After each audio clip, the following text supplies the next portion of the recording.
Bonjour à tous, j'espère que vous allez bien en ce vendredi, veille de week-end, ou peut-être êtes-vous déjà en train de profiter justement de ce jour, de ces jours de repos. J'aimerais vous parler un petit peu plus de légèreté et puis d'une série assez sympa, enfin moi je la trouve assez sympa. Et elle cartonne, Emily in Paris, elle se déroule comme son nom l'indique à Paris. Je ne sais pas si vous connaissez, mais en gros, c'est l'histoire d'une jeune femme qui est américaine et qui vient travailler pour une société américaine, mais qui est basée aussi, qui a des bureaux à Paris et qui travaille plus précisément dans le marketing, pour la publicité, pour la mode, etc. Donc il y a des marques assez luxueuses, mais pas seulement, il y a aussi des marques plus simples. Mais cette série est assez légère et j'aimerais vous en parler tout simplement parce que j'ai lu un article concernant la mairie de Paris pour cette série, plus précisément Madame le maire et un de ses adjoints qui étaient complètement défavorables, complètement contre, entre guillemets, cette série dans le sens où ça ne reflétait pas du tout Paris. Donc je suis assez surprise. Effectivement, c'est une série qui met en valeur Paris, qui met en valeur la beauté de Paris, qui met en valeur ce côté village de Paris, ce côté paisible, ce côté, mais pas seulement très luxueux, ce côté amical, côté village, on va dire, de Paris. Et je ne comprends pas pourquoi ils n'aiment pas justement ce côté-là. C'est sûr, comme dans toutes les villes, il y a des coins, des quartiers qui sont plus ou moins agréables, d'autres carrément difficiles. Il ne faut pas se leurrer, hein, mais ça reste une série, ça reste du cinéma. Et tant qu'on embellit une ville et au contraire qu'on donne envie d'y aller, parce que malgré tout, si on va dans certains quartiers, on ne retrouvera sans doute pas des ambiances qui se déroulent dans cette série. Mais si on va dans d'autres quartiers, au contraire, je pense qu'on peut très bien retrouver justement ce côté village, ce côté popotin, papotin et popotin aussi d'ailleurs. Mais il y a des jolis quartiers, il y a des belles boutiques, il y a des belles fringues, enfin il y a des belles femmes à Paris aussi, il y a des coins des plus sympas, d'autres moins. Mais ça reste quand même une ville fabuleuse, une ville magnifique. Donc que la mairie de Paris n'aime pas cette série, ne comprenne pas parce que justement ça embellit trop Paris. Alors peut-être que eux-mêmes n'arrivent pas justement à embellir Paris et c'est ce qui les gêne quelque part. Je le comprends. C'est sûr que ça va être difficile de rivaliser. Mais justement, ce qui est intéressant dans cette série, c'est que elle met en valeur c'est vrai, des magasins, enfin des marques luxueuses mais françaises, de la haute couture, du luxe, mais pas seulement. Et c'est ça qui est justement intéressant. Si vous allez voir, si vous êtes un petit peu intéressé par tout ce qui est mode, tout ce qui est design, etc., vous verrez surtout qu'au niveau de la mode, il y a des fringues qui ne sont pas seulement Chanel, Prada, etc. Vous retrouvez aussi, sans citer de marque, vous retrouvez aussi des choses chez H&M, des choses également, Amazon, enfin bon bref. Et également, en regardant un petit peu plus précisément, Petit Bateau aussi. Enfin, il y a vraiment tout style finalement de prix, de choix.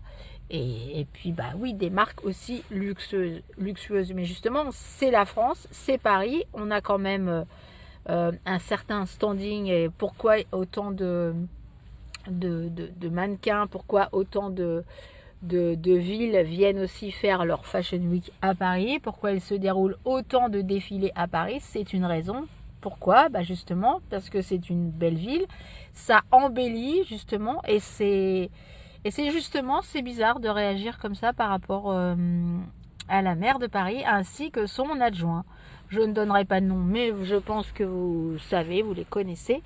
Tant qu'on embellit une ville, tant qu'on enrichit, tant qu'on donne envie d'y aller, et de ce fait, ça a augmenté certaines ventes, ça a donné envie, ça a augmenté aussi l'immobilier, tant mieux. Enfin, je sais pas, c'est quand même bizarre d'aller contre ce genre de série, ce genre de film. Et puis encore une fois de plus, c'est du cinéma. Le cinéma, c'est vraiment chiant quand c'est que de la réalité pure et dure. C'est quand c'est que des emmerdes de la vie quotidienne. C'est super chiant. Dans cette série, on aime ou on n'aime pas. Ça, j'en suis entièrement consciente. Et c'est tant mieux si évidemment les choix, les envies sont différentes. Mais ce qu'on ne peut pas enlever quand même à cette série, c'est que justement, oui, effectivement, ça embellit la ville. Ça embellit, il y a quand même des comédiens, des comédiennes de qualité, françaises aussi. Et moi, je trouve que ça a quand même un côté assez ludique, assez beau, assez luxueux, mais en même temps qui peut être aussi la réalité, quoi. Même si ce n'est pas que cette réalité-là à Paris, ça peut être aussi une réalité. Et puis c'est un côté quand même où on se fait des amis assez facilement. Et ça, c'est vrai, ça peut être vrai aussi si on a envie de communiquer avec des gens à Paris. Effectivement, ça peut être difficile, je pense, pour certains, mais je pense qu'à partir du moment où on est convivial et on reste amical avec certaines personnes, hein, on ne va pas non plus s'adresser à tout le monde, c'est comme partout, c'est comme dans une famille, c'est comme avec d'autres potes, on n'aura aucune affinité. Je pense que c'est dommage de casser comme ça quelque chose, enfin une série, des gens qui ont aussi eu l'idée de cette série euh, pour, encore une fois de plus, rendre beau quelque chose. Rendre beau et aussi accessible dans le sens où ça permet de connaître peut-être d'autres choses que les gens n'auraient peut-être pas imaginé. En tout cas, moi je trouve que ça fait quelque part rêver. Et oui, tout le monde ne pourra pas s'acheter un sac Chanel, mais cela dit, il y en a qui s'en achètent, on peut en trouver d'occasion, on peut très bien aller sur des ventes privées, enfin, je dis Chanel parce qu'en même temps, je vous dis, il y a du H&M, enfin, il y a plein de choses, mais au moins, ça fait rêver, ça donne envie, c'est joli, ça donne envie de connaître peut-être justement, et de s'habiller d'une façon assez sympa, assez colorée. Les couleurs, c'est super sympa, les couleurs. Enfin voilà. Bon ben sur ce, moi je vous souhaite une excellente soirée et puis un bon week-end et je vous dis à très bientôt. Ciao. Alors j'ai un peu écourté ce podcast tout simplement parce que il y avait des gens qui passaient pour voir si on avait payé le stationnement puisque je suis à l'arrêt bien sûr. Donc voilà, donc j'avais écourté un petit peu. Donc un dernier mot à propos de cette série.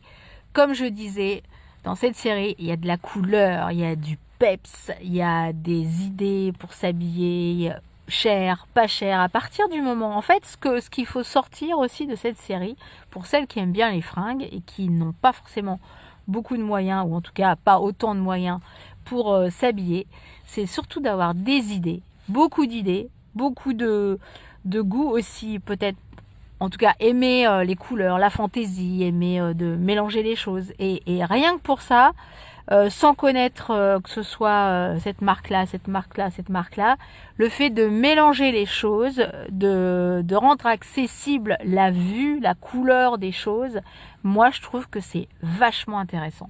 Ce n'est pas que du noir, ce n'est pas que du gris, ce n'est pas que du sombre en fait, que du sombre, parce que le noir c'est très beau, une robe noire, une robe de soirée c'est magnifique, du gris aussi d'ailleurs, mais ce que je veux dire c'est que avoir toujours du monochrome là tout le temps partout dans la rue, de voir que des bottes noires, le pantalon noir, les choses noires, le pull noir, le truc gris, le truc à la fin c'est des choses tristes en fait, c'est vraiment trop triste. L'avantage, en tout cas ce qu'on peut retenir de cette série aussi, c'est justement qu'il pleuve, qu'il neige, qu'il vente, c'est la lumière en fait, la lumière qui ressort de cette série, les couleurs qui ressortent de cette série. À un moment donné, ils ne sont plus à Paris, mais ils font une petite escapade. Bon, c'est pareil, hein, c'est pas non plus dans le village paumé, la ferme d'à côté, c'est clair, c'est aussi dans un endroit assez luxueux dans le sud de la France. Après, c'est plutôt dans un autre département, dans une autre région où ça va être plus les couleurs de la lavande, etc., de la Provence. Mais c'est pour dire que c'est vraiment lumineux, coloré, il y a du peps et surtout, malgré, parce qu'ils ont pas, c'est pas que la vie en rose tous les jours, hein, mais c'est tellement abordé d'une façon, comme je vous disais, ludique et savoir trouver des solutions assez vite et savoir rebondir. Et c'est ça le côté positif qui est très agréable et très appréciable dans cette série.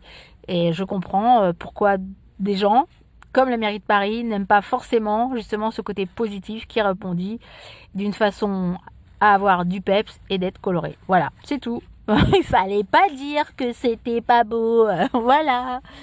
Bon allez, je vous laisse. Je vous souhaite un excellent week-end. Et si vous ne connaissez pas encore cette série, je vais pas dire ah je suis fan, mais j'ai beaucoup aimé. Je l'ai pas regardé aussitôt. Mais le fait d'en entendre parler, j'étais assez curieuse de savoir exactement ce que c'était parce que je m'attendais pas du tout à ça en fait. Et je trouve que c'est quand même super intéressant. Voilà. On devient accro peut-être, mais c'est quand même assez intéressant. Ça c'est clair. Allez, ciao à tous.